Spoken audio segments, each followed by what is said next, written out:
স্বাগত গ্লোবাল টাইমে। বিশ্বের নানা প্রান্তের খবর নিয়ে আপনাদের সাথে আছি আমি সোহাগ বক্স। দেখছিলেন বিআরবি কেবল শিরোনামগুলো, এবার বিস্তারিত। গাজাকে 10 বছরের জন্য নিজেদের নিয়ন্ত্রণে নিয়ে পর্যটন কেন্দ্রে রূপান্তরের পরিকল্পনা করছে যুক্তরাষ্ট্র।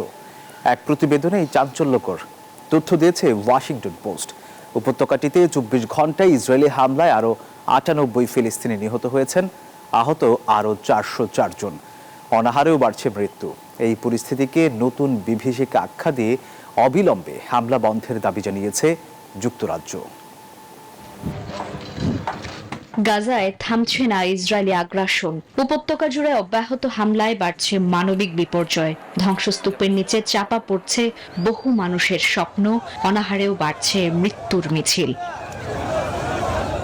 এরই মধ্যে গাজাকে নিয়ে নতুন এক পরিকল্পনা সামনে এনেছে ট্রাম্প প্রশাসন। উপত্যকাটিকে অন্তত 10 বছরের জন্য নিজেদের নিয়ন্ত্রণে নিয়ে একে পর্যটন ও প্রযুক্তি কেন্দ্রে রূপান্তরের কথা ভাবছে তারা।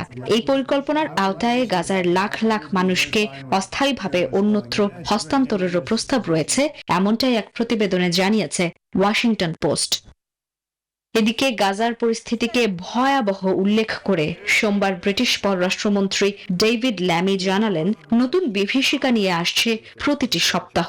অবিলম্বে সামরিক অভিযান বন্ধ করে ব্যাপক মানবিক সহায়তার পথ সুগম করার আহ্বান জানিয়েছেন তিনি।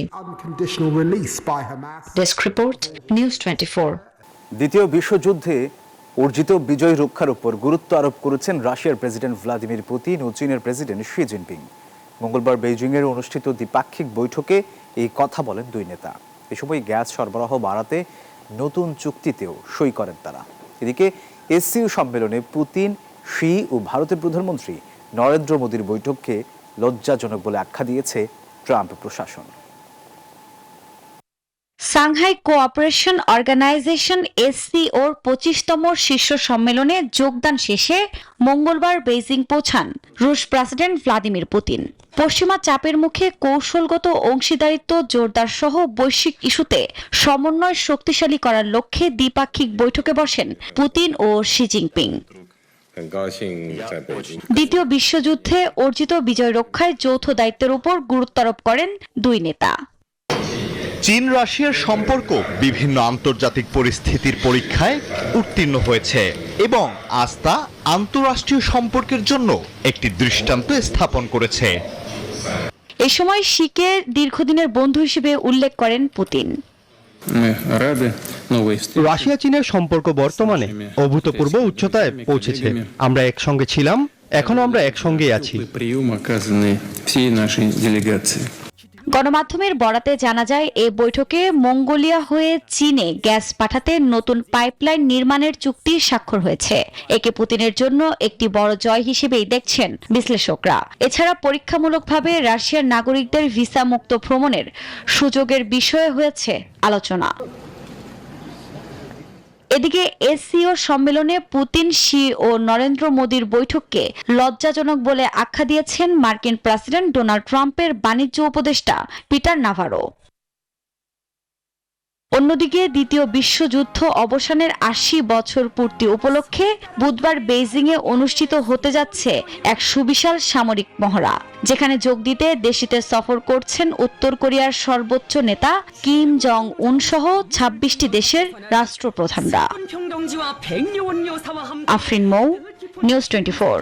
আফগানিস্তানের ভূমিকম্প কবলিত অঞ্চলগুলোতে ধ্বংসস্তূপের নিচে এখনো চাপা পড়ে আছে অনেকেই। মৃতের সংখ্যা 1500 ছুঁই ছুঁই।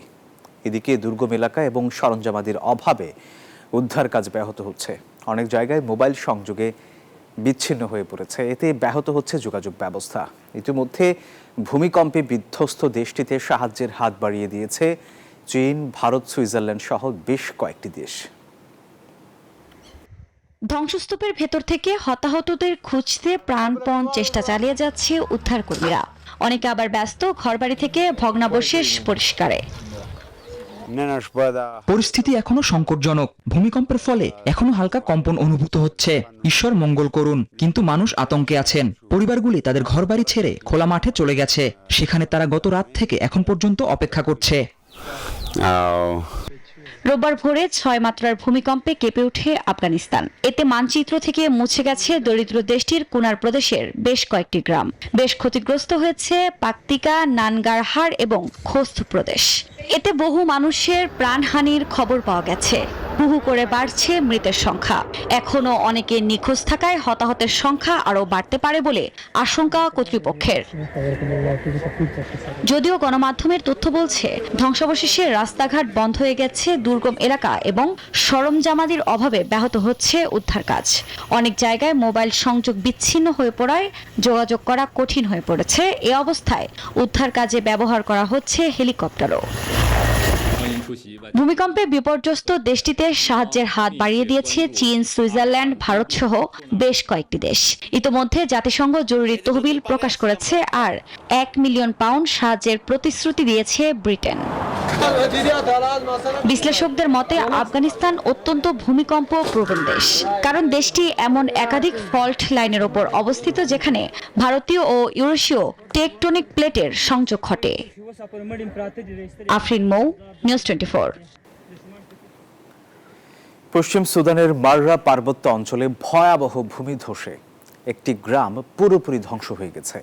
এতে অন্তত 1000 মানুষের মৃত্যু হয়েছে বলে জানিয়েছে সুদানের লিবারেশন মুভমেন্ট। মঙ্গলবার গোষ্ঠীটির বরাতে রয়টার্সে জানায়, টানা ভারী বৃষ্টির পর গত 31 আগস্ট এই ভূমিধসের ঘটনা ঘটে। এতে শুধুমাত্র একজন প্রাণে বেঁচে গেছেন। সুদানের সেনাবাহিনী এবং আধা সামরিক বাহিনী RSF এর মধ্যে চলা যুদ্ধের কারণে বাস্তুচ্যুত হয়ে বহু মানুষ ওই এলাকায় আশ্রয় নিয়েছিল। নিখোঁজদের উদ্ধারে জাতিসংঘ এবং আন্তর্জাতিক সাহায্য সংস্থাগুলোর কাছে আবেদন জানানো হয়েছে।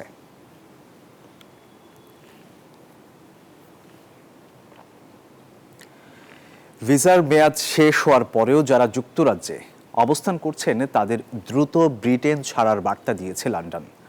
অন্যথায় জোরপূর্বক বহিষ্কার করা হবে বলে সতর্ক করেছে কিয়ার স্টারমার সরকার। আর এতে উদ্বিগ্ন যুক্তরাজ্যে অবস্থানরত বাংলাদেশি শিক্ষার্থী ও তাদের পরিবার।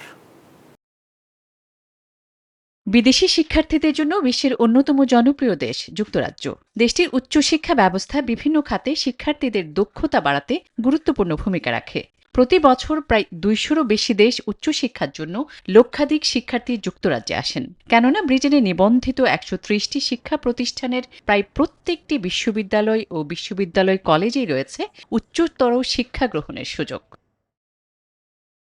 তবে উচ্চশিক্ষা গ্রহণের পরেও অনেক শিক্ষার্থী ব্রিটেনে অবস্থান করছেন স্থায়ী হওয়ার সুযোগের আশায়। সেসব বিদেশি শিক্ষার্থী ও তাদের পরিবারের সদস্যদের লক্ষ্য করে কঠোর অভিযান শুরু করেছে কিয়ার স্টারমার সরকার। সরাসরি টেক্সট এবং ইমেলের মাধ্যমে দিচ্ছে সতর্কবার্তা।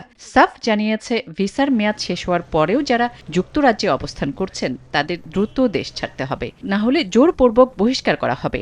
এরই মধ্যে শরণার্থীদের জন্য পারিবারিক পুনর্মিলন আবেদনের নতুন প্রক্রিয়াও স্থগিত করেছে লন্ডন।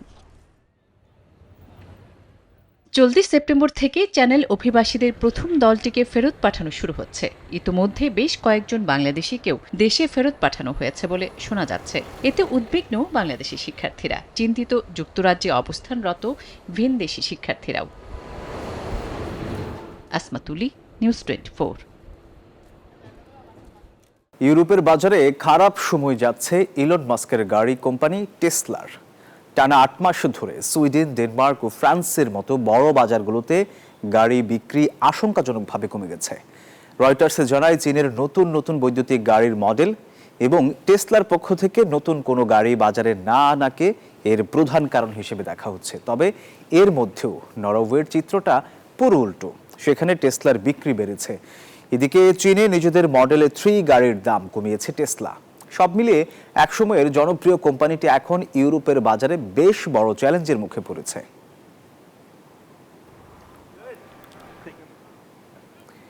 ভেনেজুয়েলার রাস্তায় যা এতদিন ছিল শুধুই আবর্জনা, তা এখন হয়ে উঠেছে অসাধারণ শিল্পকর্ম। মারাকাইবু শহরের এক টেকনিশিয়ানের ফেলে দেওয়া প্লাস্টিক, লোহা আর ভাঙা যন্ত্রাংশ দিয়ে তৈরি করছেন নানা ভাস্কর্য। তার এই অভিনব শিল্পকর্ম শুধু মানুষের দৃষ্টিই কাটছে না, একই সাথে সবার মাঝে ছড়িয়ে দিচ্ছে আবর্জনা পুনর্ব্যবহারের এক জরুরি বার্তাও।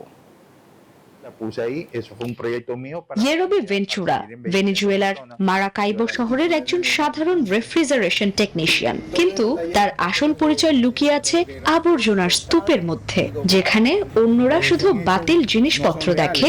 49 বছর বয়সী ইয়েরবি সেখানে খুঁজে পান শিল্পের উপাদান।